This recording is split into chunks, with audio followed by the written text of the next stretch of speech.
Hey folks! In this weekly seed, we're going to do something a little different, and it's sharing with you a tradition from South America, from Peru, called Despacho. And it is an offering to the land.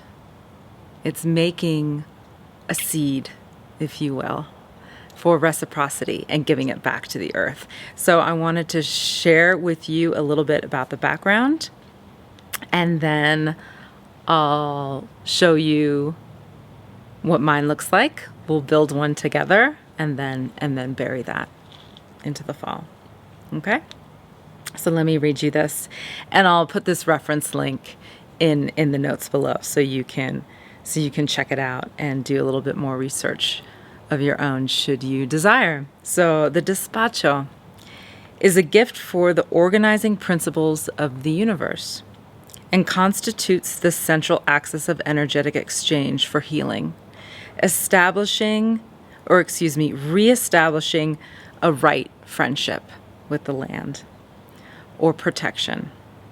The Despacho is the living embodiment of the shaman's landscape of life, that which meets at the level of the soul and ultimately connects to the source of all creation.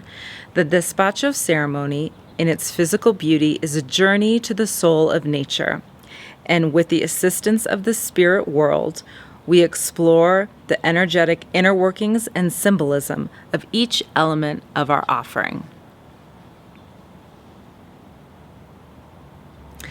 So with the Despacho that I'm going to make, I'm going to put several things in it that are of importance to me, that are valuable to me, that I love and cherish, and that are definitely a part of this land and landscape, and which I call home, and which is my garden home. It provides for me, it loves me, it takes care of me and our family, and I care for it back. You know, it's this beautiful conversation in which I have. Typically, one would put sugar for sweetness, cacao leaves, plants, seeds, corn, leaves of plants that might be native to your area. Things like that, and it can be anything. This is like a symbolic seed in which you're creating and putting to the earth. So another kind of way to look at planting something in which we want to grow, and in this case, our love, our gratitude, our respect of the land. In mine, I'm going to put some earth from this area. I'm going to put seeds, a collection of different seeds from the yard, flower seeds, squash seeds, etc. I'm going to take some amaranth leaves. These amaranth, here I'll show you. There's some right here. I'll pick some. I have it everywhere in this garden. So I have tons of this, which is a healing food, this seed. And I love this plant. And we've had so many of these plants grow to like over 15 feet in our garden, in which cucumbers and melons and things trellis up it. I just think it's beautiful. And it also is food for so many birds. But symbolically, I'm going to put so many of these leaves because I feel like this plant is just a guardian for the garden. And it also, its Latin name means, what does it mean? Unfading, that which is immortal.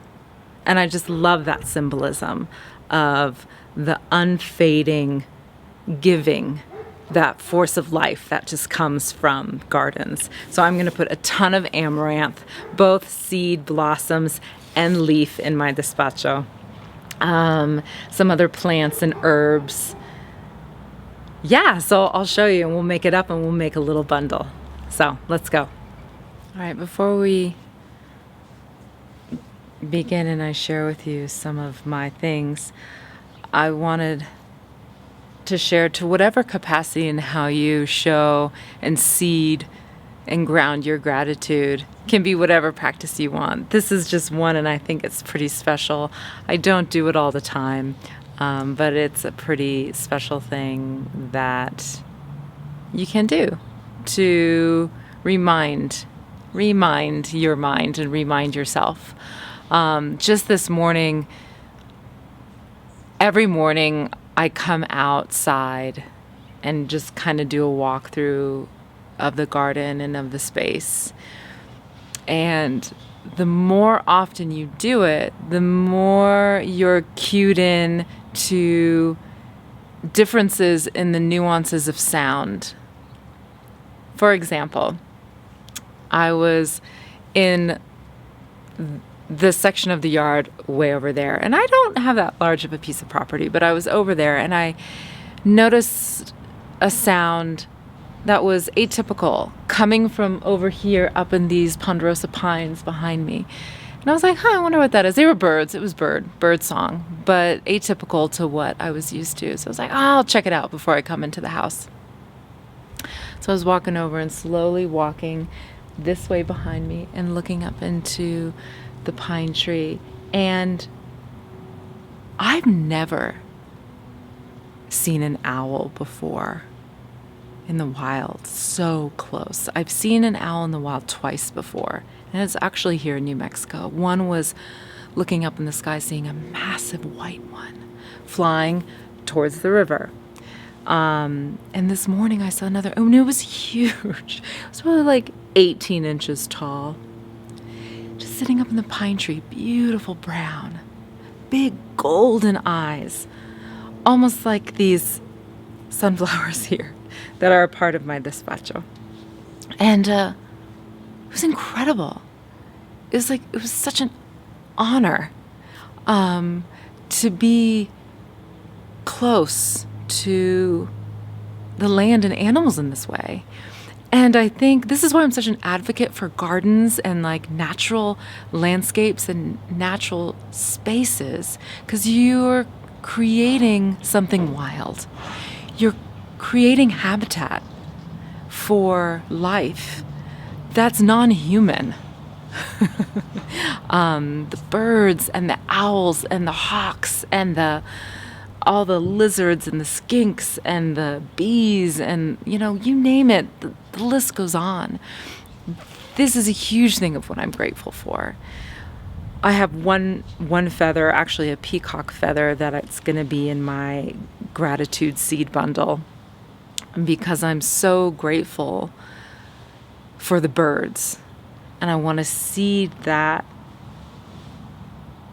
in this space, that elements, beings of all kind, human, non-human, etheric, etc., are welcome and present here. It's part of the conversation. It's part of the pleasure. It's part of the beauty of it. It's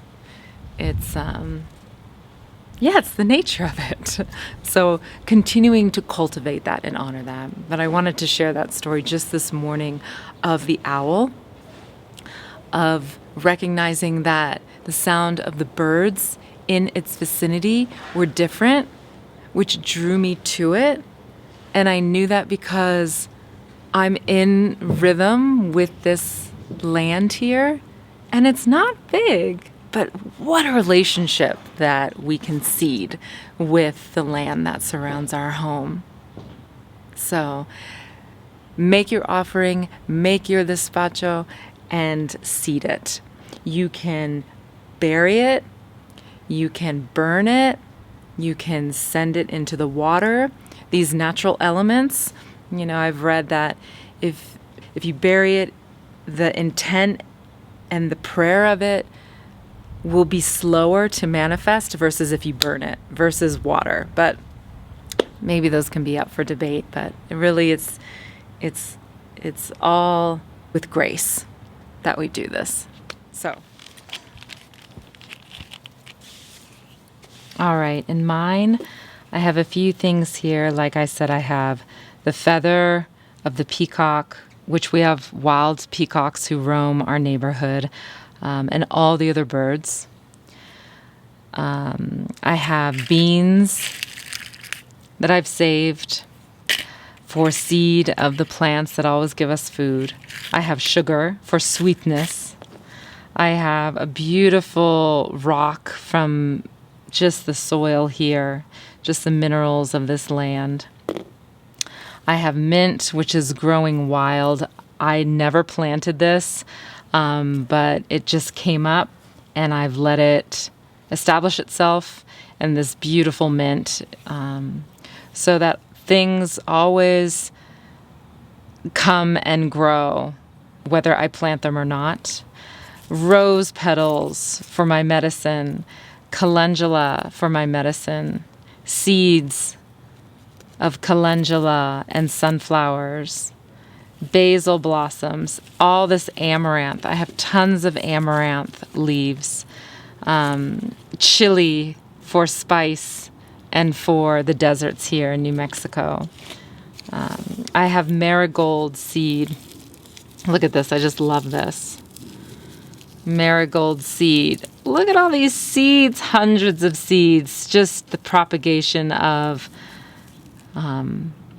beauty and that just color, saffron, that orange, I just love.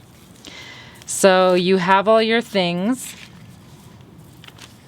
You get a piece of paper, something that is biodegradable, obviously. And let me read something else here for you. You know, you place it into a large piece of paper and you fold it up into a tight square. And with each thing, sending a little prayer and some grace. I'm going to ceremoniously bury mine to truly have it seed in this land and in this space and in this garden that provides so much for my spirit, my well-being, my belly for food. And I'm just going to layer it and then make a gift and just say my graces.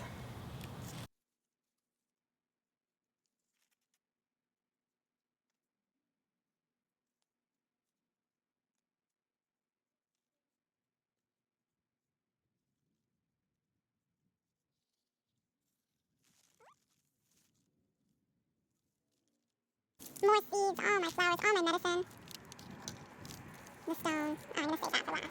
I have my Vitex, you know, my food and my medicine.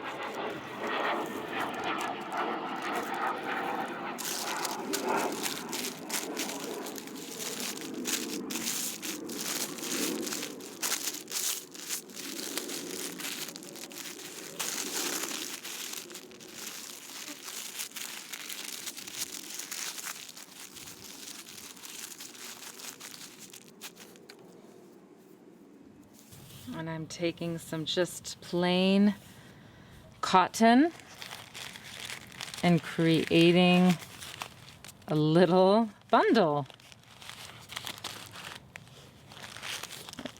Like a little seed gift, literally. Making it nice and tight. There's no wrong way to do this, you know. It's the intent and the grace. It's the love. Here's a practice of another way of seeding.